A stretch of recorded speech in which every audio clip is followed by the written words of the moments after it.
Tchou, tchou. Je ne me suis pas changé. Bon mercredi chez tout le monde. Vous allez bien. Moi, je vais bien par la grâce de Dieu. Tu as vu le titre? Tu as mis un like? Tu as partagé la vidéo d'hier? C'est là que tu l'as partagé. Très bien. J'ai vu un commentaire là-bas, là, que toi, Ange, la vidéo est faite avant-hier, là. J'ai vu un commentaire là-bas, que oui, comment tu peux demander aux enfants d'abandonner leurs parents? Hein? Comment tu peux demander aux enfants d'abandonner leurs parents? Un parent reste un parent. Moi, je suis une légende. Toi, tu n'es rien. Tu vois ton message, je l'ai bloqué, je t'ai supprimé. On ne te connaît pas. C'est moi, on connaît. Tu vois, non? Moi, je suis une star. C'est ma voix là qui porte. C'est ce que moi, j'ai dit là. C'est ça, les enfants l'ont fait. Ils sont dans mon inbox. Ils sont pleins comme ça. Tout ce que je leur ai dit là, ils font. Donc, ce que tu as dit là, ça n'a des nuls et des non-effets. Donc, au lieu de t'adresser à moi, il faut plutôt sensibiliser les pères abandonneurs de ne plus abandonner leurs enfants. Sensibiliser les mères sauvages de ne plus être des sauvages dans la vie de leurs enfants, d'être des mères responsables, aimantes et patientes. C'est ce qu'il faut faire. C'est comme vous qui êtes là en train de dire non, que oui, la femme dans le foyer, la femme, c'est-à-dire que vous êtes resté là à tabler sur la femme. Vous n'avez pas appris aux hommes d'être de bons époux, de bons chefs de famille, de bons papas. L'éducation est toujours sur la femme. Oh, la femme doit être une bonne femme. Elle doit savoir faire manger. Elle doit faire ça. Vous êtes resté sur la femme. La femme a fait sa part. Mais vous avez oublié que le couple, c'est à deux. Donc, tu ne peux pas éduquer une partie et puis laisser l'autre. On n'a pas éduqué nos hommes à être de bons partenaires de vie, des hommes responsables, des hommes... C'est pour cela que les hommes africains ne sont pas responsables. Il faut venir à la diaspora pour le voir. Même pour payer le loyer, c'est pas là. Quand on les chasse de nos vies là, ils ne se retrouvent pas. Ils ne se retrouvent pas parce qu'ils ne sont pas responsables. Les hommes africains ne sont rien sans femmes. Quand ils n'ont pas une femme dans leur vie, mais ça, leur vie là, ça ne décolle pas. Vous le savez. Pourquoi? Parce qu'on ne les a pas éduqués à être des responsables. Donc, au lieu de venir écrire commentaires sous mes vidéos pour dire non, pourquoi tu dis aux enfants là d'abandonner? Moi, je l'ai dit. Hein. Et puis, c'est qu'ils font. Il faut aller lire les commentaires. Mes fils là, il dit mes enfants qui sont dans mon inbox là, il y a au moins une soixantaine d'enfants dans mon inbox, au moins, qu'ils soient au Congo, au Bénin, au Togo, au Mali, au Burkina ou à la diaspora, au moins une soixantaine, ils sont dans mon inbox. Quand ils ont un petit problème comme ça, ils m'écrivent, je leur donne une réponse, et puis ils font. Et puis ça marche. Je suis une légende, donc en commentaire, je n'en ai rien à branler. Bienvenue sur Ange Prisca Dianzo. Défibrillateur, c'est la répression qui freine. La récréation est terminée. Comportement de chien, réaction de maître chien. Imbécile, ta mère con. Vous avez compris? On s'en fout. Les enfants, on s'en fout. Moi, en fait, comme moi là, je m'en fous. Moi, ce que les gens pensent de moi, ça glisse sur ma peau. Je suis une personne là, je m'en fous aujourd'hui, je m'en fous demain. D'accord? Voilà. Tu n'as rien fait dans ma vie. Toi, tu es mon papa. Tu n'as rien fait dans ma vie. J'ai grandi, je ne fais rien pour toi. Tu es ma maman. C'est toi qui devais me supporter. Ma sauvagerie, est-ce qu'il y a demandé à venir au monde? Même si je vole, même si je suis prostituée, c'est toi, ma mère. C'est parce que quelque part tu as failli. Je le dis souvent, les gens s'énervent. Nous sommes responsables de l'échec de nos enfants. À 80%. Oui, on est responsable.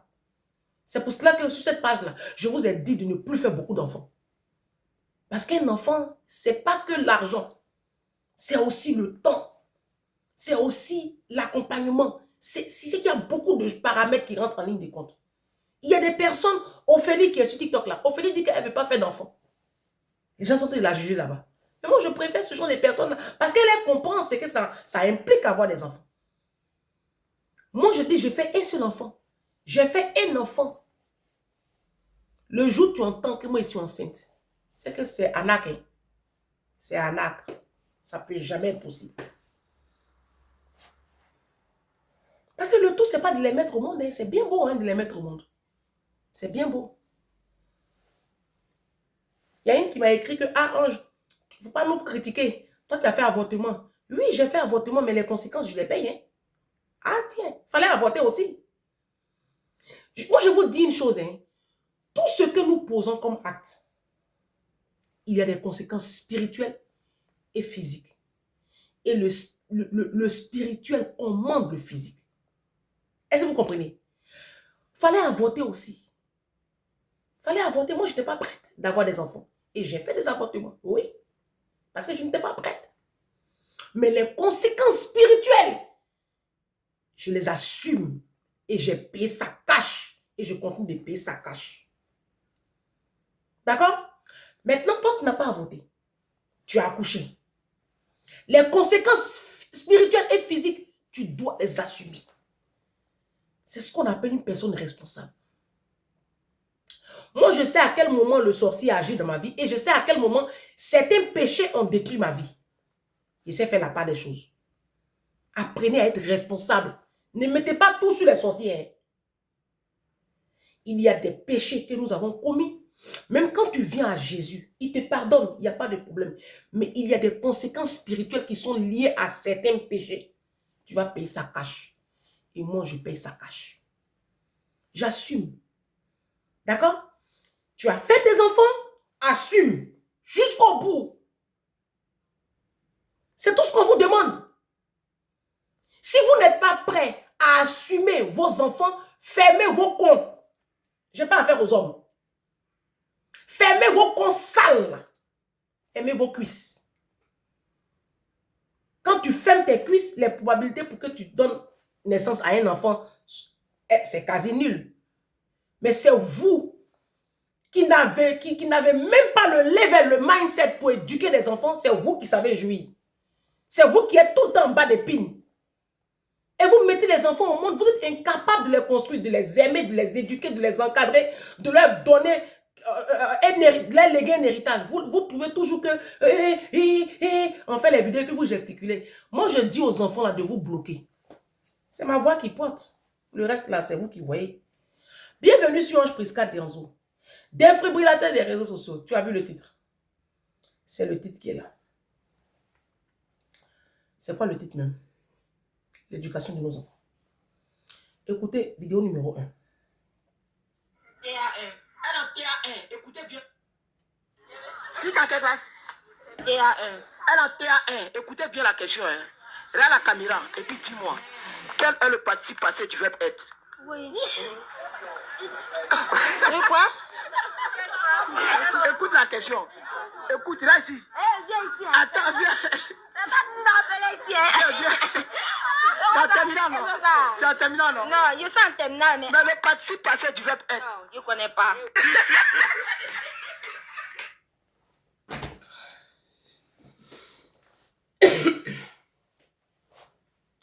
Terminal A.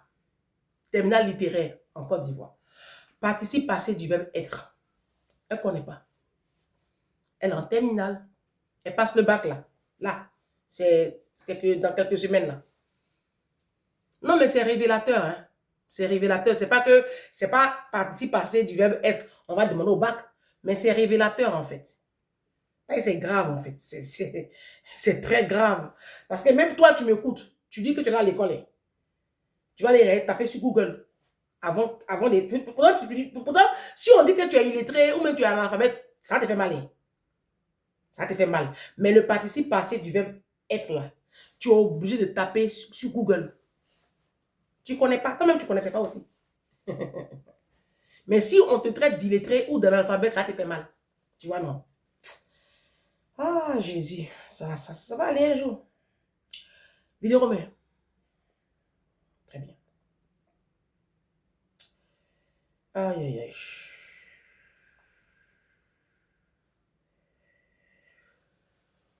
Les parents africains, les parents, vraiment, je ne sais pas, hein, mais vraiment, je ne sais pas ce qui s'est passé. Ces 20 dernières années là, il s'est passé quelque chose, je ne sais pas à quel niveau vous avez manqué. Moi, pas moi, hein, parce qu'il y a un problème là. L'éducation des enfants là, ça ne va pas. Ça ne va pas. Rien ne va. Ça ne va pas. Je suis tombée sur c'est une abonnée qui m'a envoyé la vidéo de cette dame là. Ah oui, c'est pas... C'est Déborah. C'est Déborah qui m'a envoyé ça. Merci, Déborah. Les qui éduquent ses enfants. Oui. Arrêtez de donner le lait à vos enfants. La facilité à vos enfants. C'est de ça qu'il s'agit. Parce que tout ce que nous voyons sur les réseaux sociaux, les gnôles qui se retrouvent sur les réseaux sociaux, là, à un moment donné, interrogez-vous sur l'éducation des enfants. Là. Les qui éduquent ces enfants. C'est vrai que quand on accouche l'enfant, on n'accouche pas le cœur, on n'accouche pas le cœur.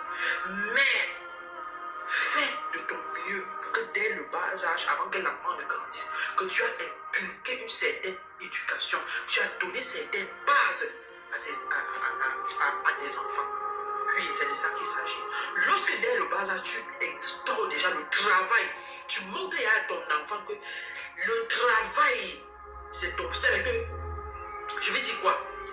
Le travail, c'est ton plus grand... Il y avait un artiste qui avait dit quoi? Le travail... comment on appelle le type là? La magie. La vraie magie, c'est le travail.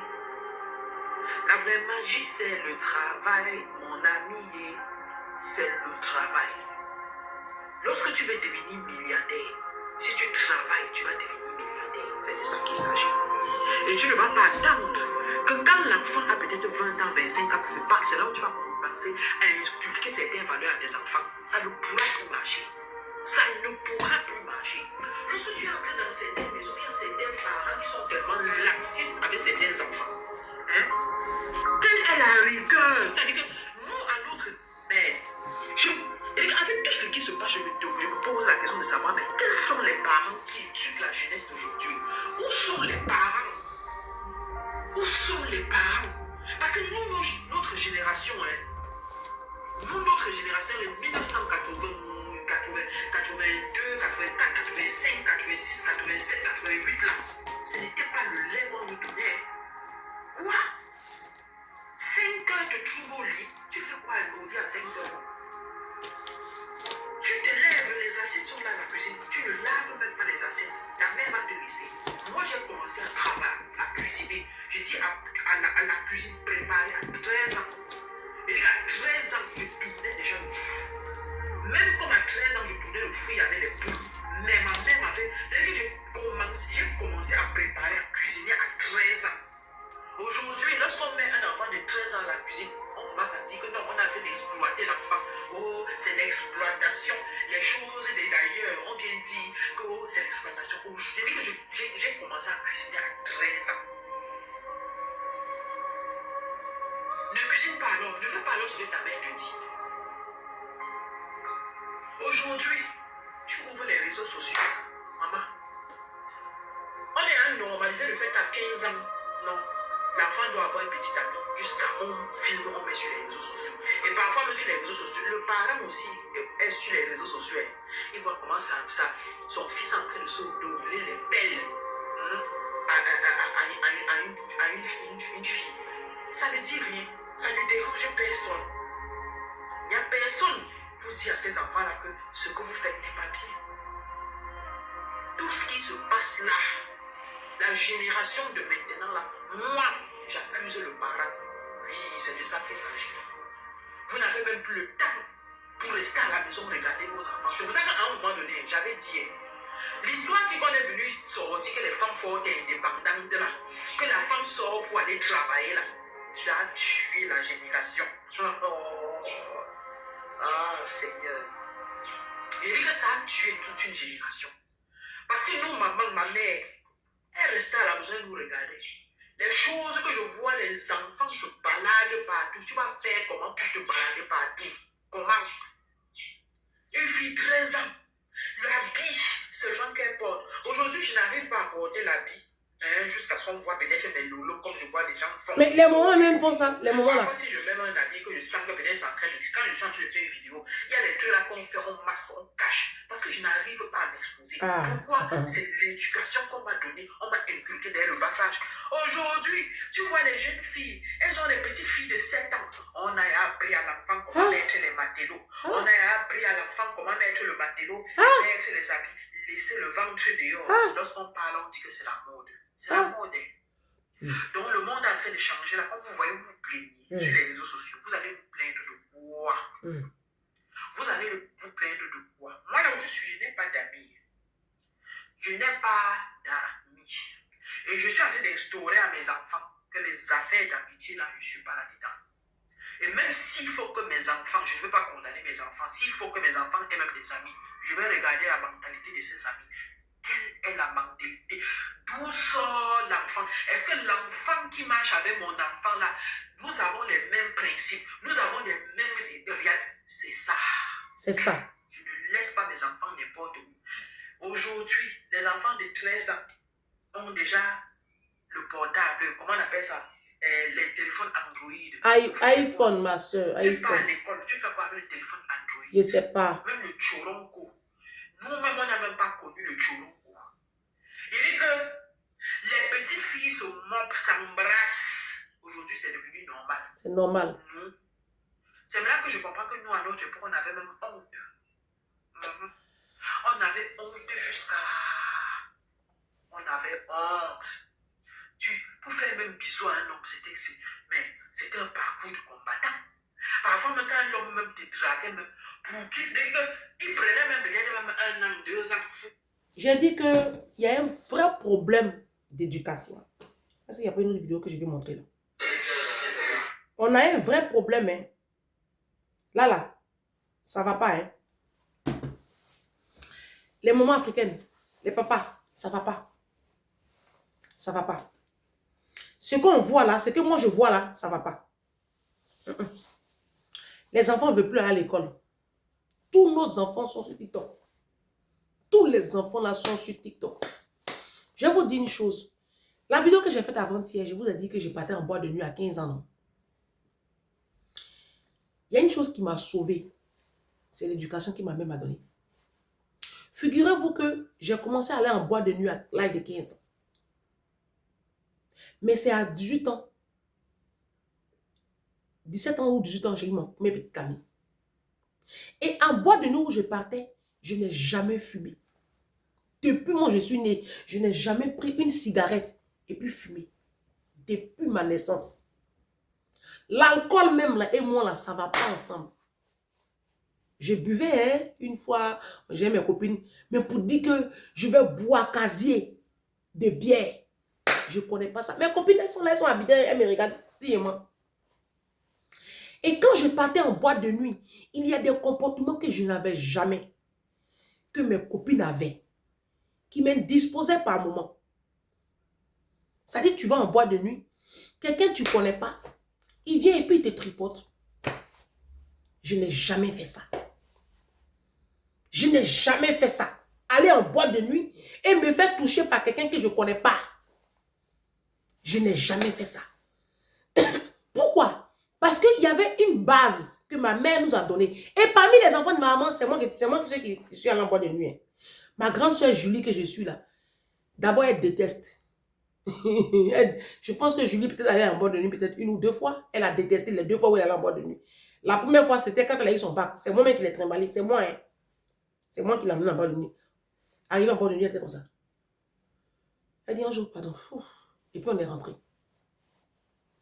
Une autre fois, je ne sais pas si elle était avec ses copines. En tout cas, elle déteste. Ce n'est pas son milieu. Parce qu'en fait, notre maman, elle nous a donné... Figurez-vous que moi, à 13 ans, je savais faire à manger. Je savais piler le foutou. Les jus de bissap que j'ai fait aujourd'hui, bissap, gingembre, là. Moi, je le faisais à l'âge de 15 ans. C'est moi qui faisais les grosses bassines de bissap. Parce que ma maman donnait des cours à domicile pour pouvoir s'occuper de nous. Donc, moi, j'aimais ça. Moi, et puis Julie, nous, on faisait les jus. Et on les commercialisait. Chez ma mère, on ne dort pas jusqu'à pas d'heure. Même pendant les vacances, on n'avait pas le droit de rester au lit au-delà de 8h30. Vous avez entendu, hein? Quand nous sommes en vacances, elle nous laissait dormir jusqu'à 8h du matin. On dormait jusqu'à 8h. Et il y avait une grosse horloge dans le salon qui sonnait. Malheur à toi si tu restes au lit. Elle prend un seau d'eau et puis elle verse sur toi. Ton lit est mouillé, ta couverture, tout est mouillé. Et si elle rentre dans notre chambre et que la chambre est en désordre, Tu n'as pas fait ton lit, tout est en désordre. Elle prend son dos, elle verse sur tout ce qui est en désordre, et puis elle ramasse, elle met ça au dehors, puis tu as honte. Non, souvent l'éducation de nos mamans, là, souvent c'était un peu bon. Hein. Mais je n'arrive pas à comprendre que vous, les parents d'aujourd'hui, non, je prends l'exemple de Dormi, là.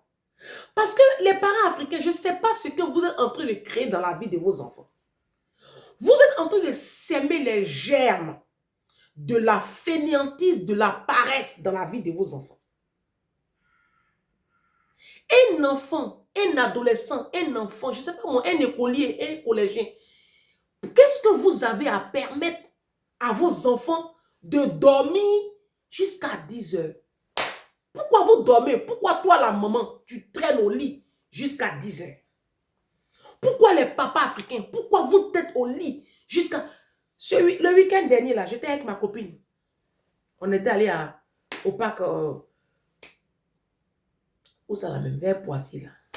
Futuroscope, là. Et on en parlait encore. Et on discutait. En fait, moi, je déteste les hommes africains pour ça. Les hommes africains aiment trop dormir. C'est pour ça que je ne me suis pas... En fait, j'ai essayé de me mettre en couple avec des Africains.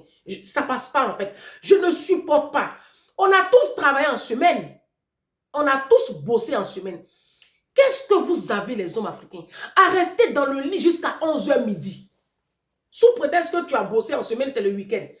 Moi aussi, j'ai travaillé en semaine. Et pourtant, moi, je me réveille à 7h, 6h, 8h pour m'occuper de la maison et des enfants. Pourquoi tu n'en fais pas autant? Tu vas voir les Français, les Blancs. Non, non, je vous parle. Les Blancs, c'est des lève-tôt. C'est des lève-tôt. Non, je travaille chez Blanc, non? C'est eux qui vont discuter. Je travaille chez Blanc. Les Français, là, ils ne dorment pas jusqu'à 11h. Hein. Peut-être c'est une nouvelle catégorie de maintenant. Hein. Les Blancs, là, ils dorment. Même s'ils ont travaillé, ils se lèvent le matin, 10h. 8h, il est réveillé. 7h30, 8h, il est réveillé. Il prend son café, son petit déjeuner. Allez, on s'active. En fait, ça, c'est l'éducation. Mais tu arrives dans les foyers africains. Les week-ends, ça dort jusqu'à midi. Ce que vous êtes en train de créer là, vous êtes en train de créer des enfants difficiles. Des enfants qui ne feront même pas de grandes études. Parce que comme vous n'avez pas étudié, vous trouvez ça normal. Hein? Mais ceux qui ont le doctorat, une maîtrise, le doctorat, savent de quoi je parle. Ne permettez pas à vos enfants de rester dans le lit. Sous prétexte que c'est les week-ends, c'est les vacances, c'est un week-end prolongé. Jusqu'à 9h, 10h, c'est pas possible. Ça, c'est pas de l'éducation. Non. Moi, ma fille Didou n'a pas le droit de rester dans le lit jusqu'à 9h. C'est pas possible. Chez moi, jamais c'est possible. Parce que c'est cette éducation que moi j'ai reçue.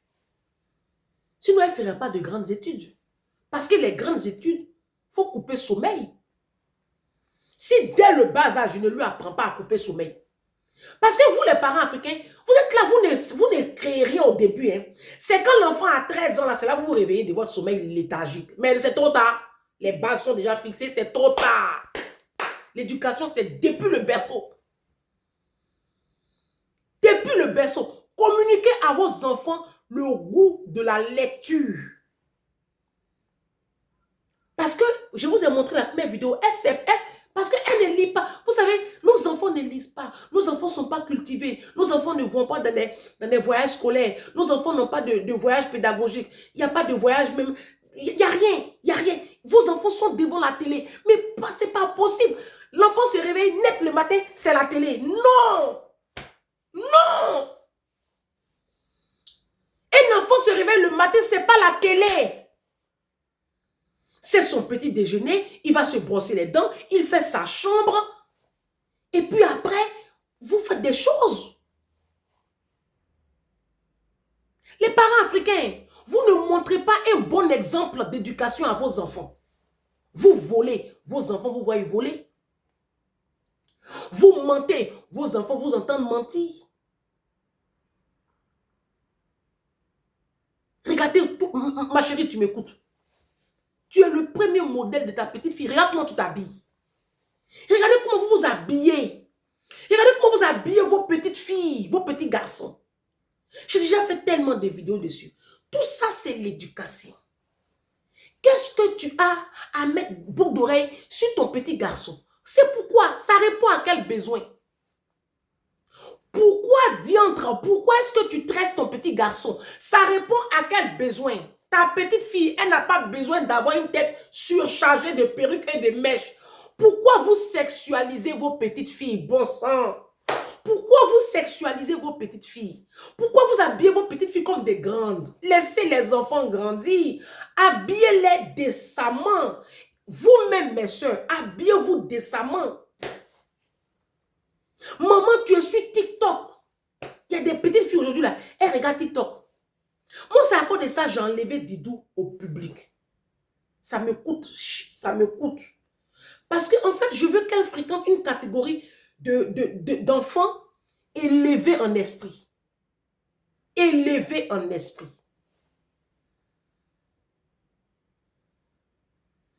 Parce que c'est pas possible. Vos enfants fréquentent qui?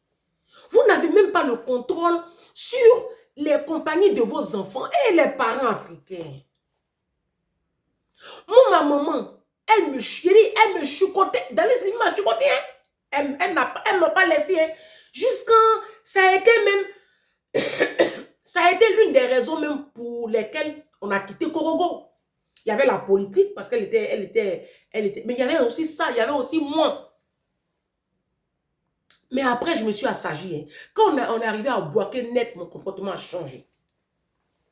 Mon comportement a changé. Les boîtes de nuit, ça ne me disait plus rien. Donc, il fallait vraiment qu'elle me déconnecte, en fait. Et elle a réussi ce pari-là. À un moment donné, tu es obligé de quitter la localité pour sauver tes enfants.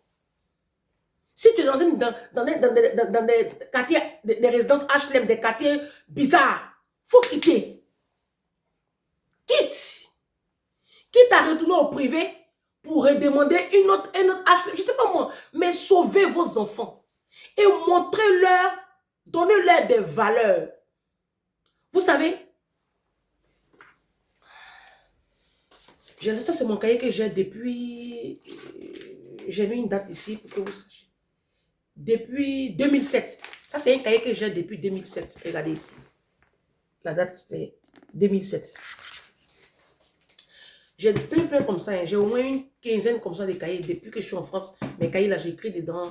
J'ai fait mes comptes, mes revenus du mois. Bon, ça c'est un cahier de 2007.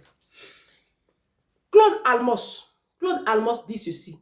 Un enfant se construit en prenant ses parents pour modèle. D'accord? Donc, un enfant se construit en prenant ses parents pour modèle. C'est pour cela que vous verrez rarement les enfants de docteurs, les enfants qui ont vraiment étudié. C'est très rare que vous verrez leurs enfants ouvriers, c'est très rare. Le contraire n'est pas, ça passe. Tu peux voir un ouvrier qui fait des enfants docteurs, mais le contraire, tu vas voir très souvent, les médecins, ils ont dans leurs enfants, il y a un médecin. Les avocats, ils ont dans les enfants, voilà. Parce que nous sommes les premiers modèles de nos enfants, d'accord? C'est pour ça qu'on dit telle mère, telle fille, tel père, tel fils. Vous comprenez? Voilà, si tu vis avec un homme qui découche, ton enfant, les probabilités pour que ce soit ce genre de mari-là, c'est très grand parce qu'il va copier, il aura tendance à copier sur son papa. Ça, c'est prouvé, c'est prouvé, c'est de la psychologie, en fait, c'est prouvé. Ça a été démontré, d'accord? Donc, Claude Almos dit qu'un enfant se construit en prenant ses parents pour modèle, d'accord? Donc, nous devons éduquer nos enfants en leur transmettant des valeurs et en leur donnant les armes pour résister, pour leur permettre de lutter contre l'égoïsme, la jalousie, la paresse, l'argent et la moquerie.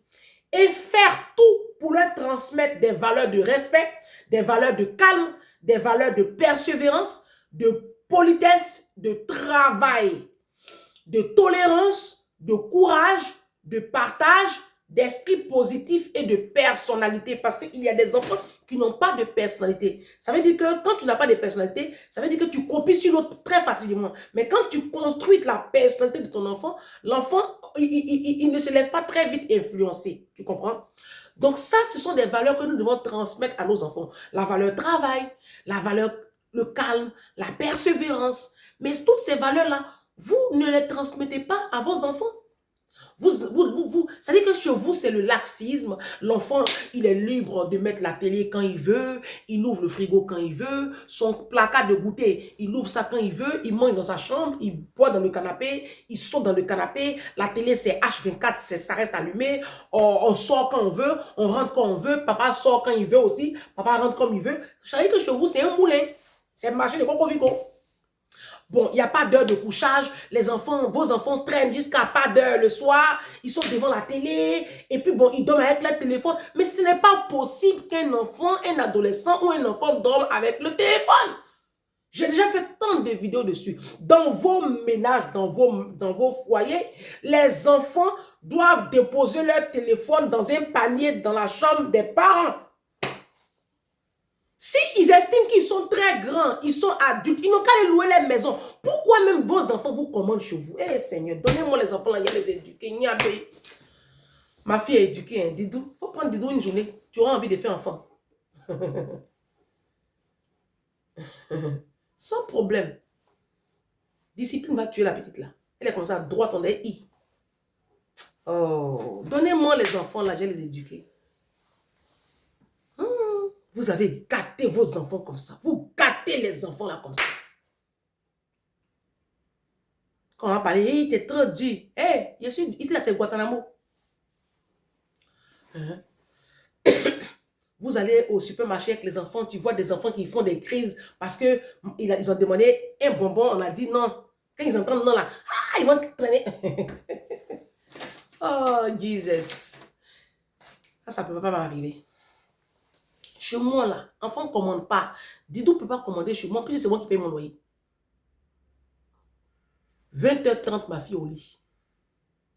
En été, après l'école, elle peut travailler jusqu'à 21h30. C'est l'été.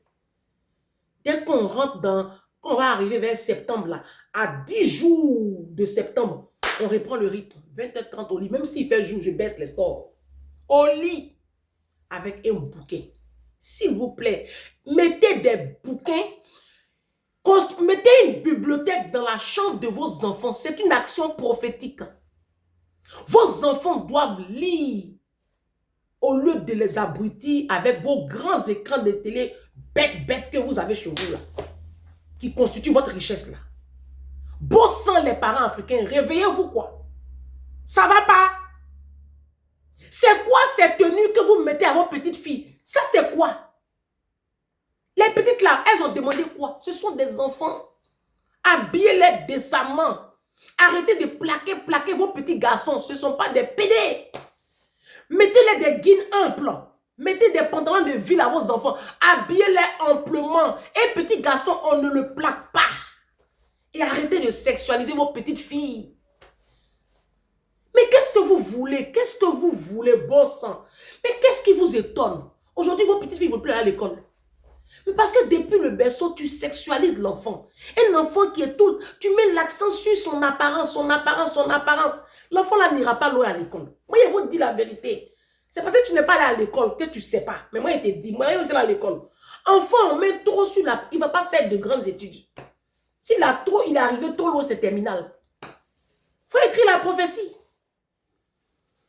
Et la mode là, les enfants ont le temps de faire la mode. Là, c'est l'éducation. Les parents africains, je ne sais pas s'il y a un truc, ça ne va pas. Dans votre domicile, là, apprenez à savoir parler. Il y a le vocabulaire. Parlez correctement français chez vous. On dit non, ce n'est pas ta langue maternelle. Mais arrêtez de parler nouchi. Parce que vos enfants ne savent pas s'exprimer. Et puis, à la maison, là, il y a des règles. Établissez les règles, faites-les respecter. Et puis, une fois dans la semaine, mettez une réunion de famille. Ça, c'est important. J'ai déjà fait une vidéo là-dessus. Discuter en famille, manger ensemble les soirs. Les week-ends, vous devez manger ensemble. Le partage en famille et repas, ça aussi, c'est l'éducation. Mais chacun mange de son côté. C'est quoi tout ça là même? Vos mariages là, vos foyers là, ce sont des bordels. Il n'y a pas de loi chez vous. L'enfant saute dans le canapé. Vos mariages là sont bruyants. On range chez vous là. Oui, oui, oui, c'est la télé. Oh! Oh! Il n'y a pas d'heure de repas. C'est un bordel chez vous. Les enfants n'ont pas d'activité. Les enfants n'ont pas de loisirs. Tout est la télé, téléphone. Qu'est-ce qu'un enfant de 6e fout avec un téléphone? Vous me direz non, c'est le moment. Oh, oh, oh. 6e téléphone. Pourquoi?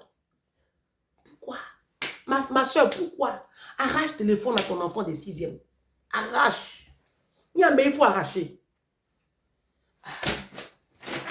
Vos enfants seront tous des prostituées, des ouvriers, les petites mains en bas de l'échelle. Moi, il a fini de vous parler. Ne soyez pas étonnés.